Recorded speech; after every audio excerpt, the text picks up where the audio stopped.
Eu falei, gente, que eu poderia ficar aqui sentada com essas meninas só escutando falar e aprendendo. Só que aí, sei lá, fez todo mundo chorar falando. Então, vocês têm um poder, uma força, uma empatia. Que lindo o trabalho de vocês. E você, curta, comente, compartilhe, se inscreva no canal, acione o sininho e estamos aí.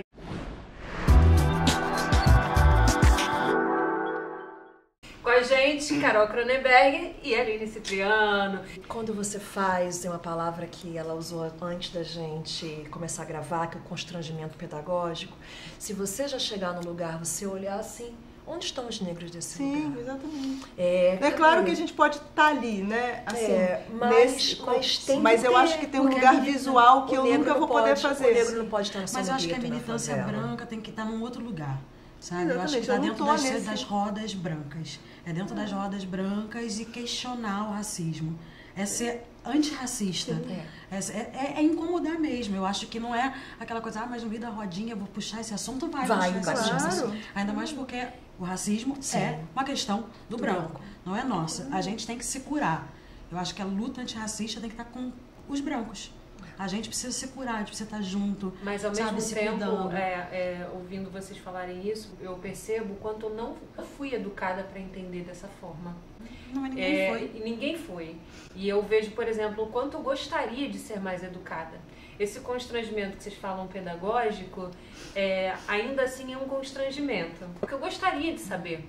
E aí, às vezes, eu me pego em vários momentos me lembrando de situações em que eu fui racista, sim. E que eu fico pensando, puxa, como eu queria ter sido educada melhor para isso. E quem tem que educar a gente, eu acho que esse papel não é do negro? De quem é o papel? Não, acho que a informação está aí. Todos, você buscar informação. Hoje. É através da literatura, através do... Você tem que assistir peças. Aqui no Rio de Janeiro, e a gente tem muito pouca mídia cobrindo Rio de Janeiro e São Paulo, está crescendo muito esse movimento de peças formadas, protagonizadas, dirigidas por negros. Nossa, eu fui em várias agora, só esse período agora de... Elza, Contos Negreiros do Brasil, O Pequeno Príncipe Negro, Dona Ivone Lara. Agora tem o Encontro também, que é O Encontro do Martin Luther King e Malcolm X, Inimigo Oculto, tem várias peças, tem vários filmes.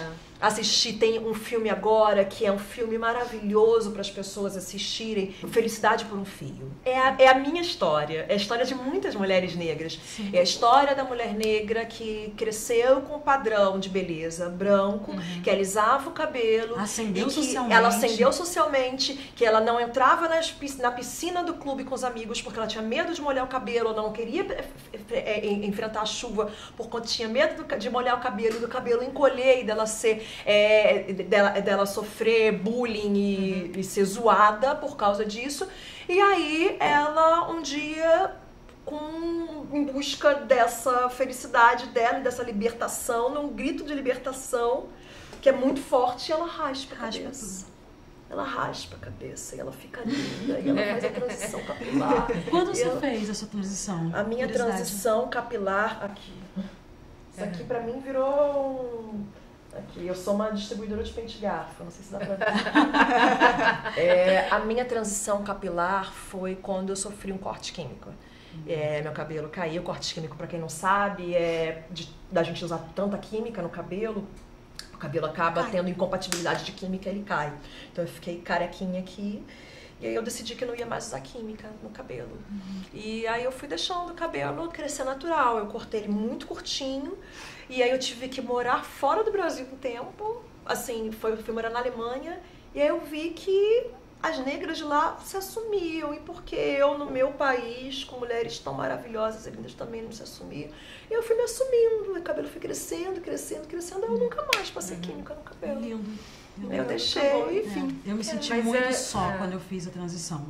Você fez sozinha? Eu fiz sozinha e não foi nesse momento agora, desse boom da transição capilar, não foi no momento... Eu também me senti muito só. Muito só. Eu transição... cortei e depois eu chorava. Falava, vou botar um mega hair, vou fazer uma trancinha. Isso tem uns 18 anos, mais ou menos. Eu só chorava, era já muito fez nova. Muito tempo, era muito engraçado. nova. E a minha irmã, vocês conheceram a Júlia, né? Minha irmã, ela é mais, o tom da pele dela é bem mais claro que o meu, mas o cabelo dela é bem crespo, né? E ela sofria muito. Ela alisava também? Não, ela não queria alisar de jeito nenhum, mas uma vez ela fez um alisamento que deu totalmente errado e ela também teve que sofreu a ditadura do alisamento. E aí, pra mim, assim, a questão quando eu falo do empoderamento, o mais bonito pra mim faz pouquíssimo tempo que eu consegui empoderar minha mãe. A minha mãe, que ela ela realmente teve imaginário colonizado, uma senhora, moradora de comunidade, nós nascemos numa favela, e a minha mãe mora até hoje numa favela, é uma pessoa incrível, linda, uma mulher sábia, mas que não se aceitava, usou a vida inteira alisamento, sofreu N cortes químicos desde os 9 anos de idade, sempre usando, era pente quente, aqueles instrumentos de tortura, pente quente, ferro quente, todos os tipos de alisamento. E há pouquíssimo tempo minha mãe começou a fazer a transição capilar por conta de eu falar para ela assim, sobre a importância disso como ato político, como minha mãe deveria se tornar negra. E a minha mãe, ela replicava muitos ditados racistas também, apesar de ser negra. E aí teve um dia que quando eu dei esse meu grito de liberdade, assim, quando eu me tornei realmente negra, ela me ligou, ela falou assim, filha, eu tenho muito orgulho da mulher que você se tornou. E eu tenho muito orgulho da mulher que você está me tornando. E isso foi pra mim, assim, muito forte, muito simbólico. É o que eu vejo. Então, hoje eu conseguindo empoderar minha mãe, é um trabalho de formiguinha. A luta contra o racismo é diária. A gente não tem folga, a gente não tem descanso. É muito cansativo. Quando entra na padaria, quando entra no Uber, quando entra no shopping. Quando entra na portaria do seu prédio que você mora. Que você escuta também. Então você tem que saber muito quem você é para você não se perder de si. Até para você não adoecer e para você não se tornar raivoso. Para você conseguir fazer uma militância através do afeto, uma militância através do amor, porque... mas eu acredito na militância também com raiva. Também acredito. Eu também acredito. Também acho que tem os momentos, mas a partir da militância do raiva, essa raiva não pode me adoecer. Não pode te adoecer. Isso não. Essa raiva não pode me adoecer, essa raiva não pode me destruir. Ela só é boa quando você expressa a sua raiva. Porque agora, pra dentro, então, a partir disso que o autoconhecimento pra mim tá sendo muito importante. Mas ao mesmo tempo, tá me empoderando. Olha como isso é poderoso, né?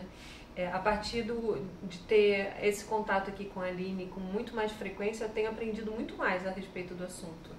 Por isso que eu acho que assim, é tão relevante vocês cada vez mais ocuparem também esses espaços. Para as pessoas conseguirem. A presença, no meu prédio, a presença já é pedagógica. No meu prédio tem uma cozinheira, é uma mulher branca, cozinheira, e ela sempre falou que ela vai trabalhar na casa das pessoas, ela faz a comida na casa das pessoas e sempre chamaram ela como chefe. E que ela tem uma amiga que é uma cozinheira negra e que sempre foi tratada como cozinheira e que não, sempre na cozinha, porque até a nossa arquitetura é uma arquitetura preconceituosa, de cozinha fechada, é a nova senzalinha, sabe? De quartinho de empregada, até a nossa arquitetura. Uma portinha até exclusiva então, para entrar por trás, por trás. Sua presença. E é isso. E ela começou a perceber, quando eu comecei a conversar com ela falou assim, Nazina, racismo não existe. Quando eu comecei um movimento desse num prédio, na minha porta da minha casa, tem uma placa escrita aqui também, é seu quilombo.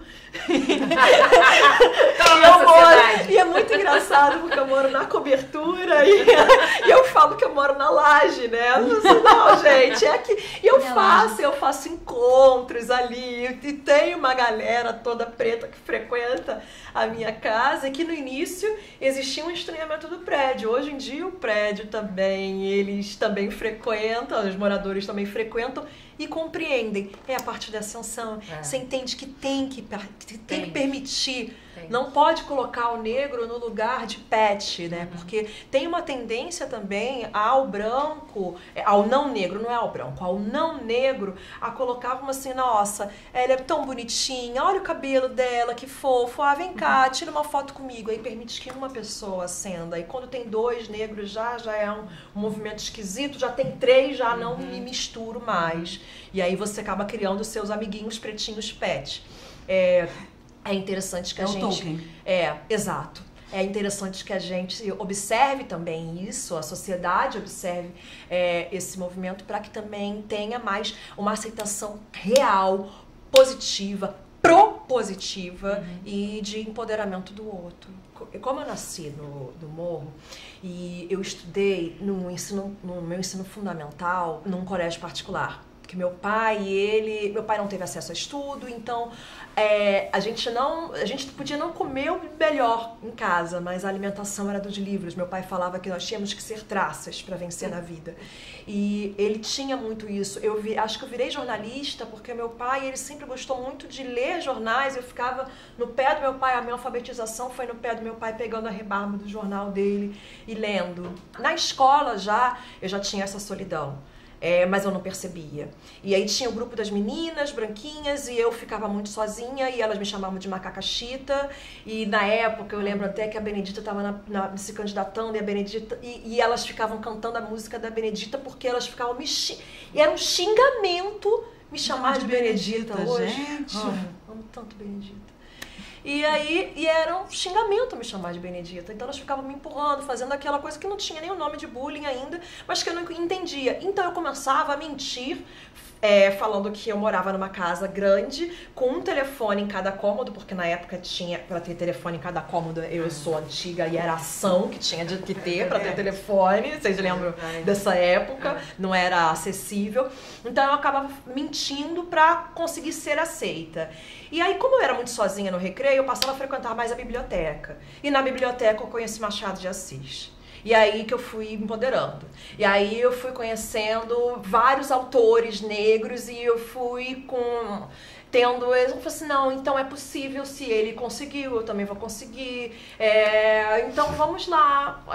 E aí quando eu fui ascendendo, indo pra TV, na TV realmente foi o mais duro. Na TV foi o meio de muita solidão. De eu chegar em redações e ver a mim e tinha um sorriso de muita cumplicidade dos faxineiros e, sabe, de outras pessoas que não eram as pessoas formadas. Não era quem estava protagonizando com quem estava protagonizando. E quando eles viam, eles ficavam, mas também tinha um olhar de estranhamento por parte de não brancos, de não negros, aliás. De olhar, e o que ela tá fazendo aqui? O que essa negrinha tá fazendo aqui? Então, quanto mais eu fui ascendendo, mais eu fui vendo essa solidão. Meu primeiro marido era um judeu, e eu saí do Morro do Dendê para morar na Fonte da Saudade, que é um bairro que tem de classe média alta. E eu era a única negra moradora da rua. Uma vez eu fui à igreja com minha vizinha, e é uma igreja católica, Santa Margarida Maria. Quando eu cheguei lá, o padre falou assim, que bonitinha, você trabalha na casa de quem? Então tem isso o tempo todo, de eu chegar, eu estava contando para elas aqui, na semana passada também eu fui fazer um ensaio fotográfico, e quando eu cheguei lá no ensaio fotográfico, o rapaz perguntou também se eu estava chegando para trabalhar. Então, e não é nada contra trabalhar, mas assim... Por que eu não posso ser a pessoa que vai ser a fotografada? Porque eu não posso ser a modelo, porque eu não posso ser a apresentadora, porque a moradora desse bairro. Porque eu não posso estar. E eu tinha uma coisa eu me sentia mais suja do que a rua, porque eram tantos olhares pra mim quando eu passava que eu não me achava aceita. Eu fui entrar na academia e a menina falou que não tinha ninguém para me apresentar a academia, me olhando de cima a baixo. Então é a violência não verbal, o racismo não verbal, é um racismo que nos adoece muito. E isso eu fui a duras penas aprendendo, porque eu fui tentando, sabe, nesse processo todo de não me compreender mulher negra, maior é a reação. Eu fui tentando ser aceita. E até o momento que abruptamente falaram assim, não, aqui não é o seu lugar. Esse lugar não é para você. Existe um preço de ser Aline Prado e ter esse cabelo enxugado do jeito que você chega. Precisamos de pessoas mais neutras que você. Aí eu falei assim, entendi. Eu sou negra. Obrigada por me mostrar. E eu tenho toda a gratidão às perdas materiais que eu tive na minha vida, porque essas perdas me deram o maior enriquecimento, a maior riqueza que eu pude ter, que é a riqueza da minha consciência socio-racial. E a partir disso, poder me empoderar, para empoderar outras pessoas. Esse é meu processo que eu estou vivendo, é o processo de profundo enriquecimento. E para mim é um processo sem volta e que está me fazendo muito bem. Uma responsabilidade maravilhosa ao mesmo tempo também, né? De ser essa pessoa que vai inspirar outras, né? Vai dizer pro outro, vai falar, ó, você pode. Pode. E eu vou a muitas, e você deve. Você deve. Você deve. Você deve por você.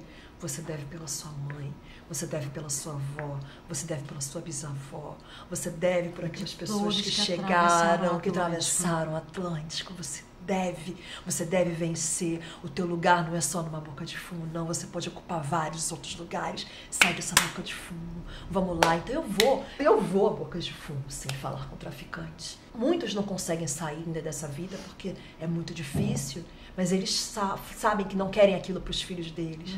Então eles querem que os filhos participem dos meus projetos, que eu faço projetos sociais também na favela. E aí eu vou dar palestra em escolas, toda semana eu estou dando um monte de palestra em escolas públicas. E também dou palestra em escolas particulares para fazer esse constrangimento pedagógico. Cadê os negros daqui? Vamos colocar negros nesse espaço, mas só vão chegar através de cota. E aí cota não é esmola, é importante falar que cota não é esmola. E aí a gente vai galgando novos espaços. Maravilhosa. Gratidão. Daqui pra mais. Semana que vem a gente está de volta. Amiga querida, muito obrigada pela sua presença. Gratidão a todas vocês, gente. Vocês mulheres lindas, potentes. Obrigada, eu que agradeço. Sou porque você é. Somos. Somos. Beijo, gente.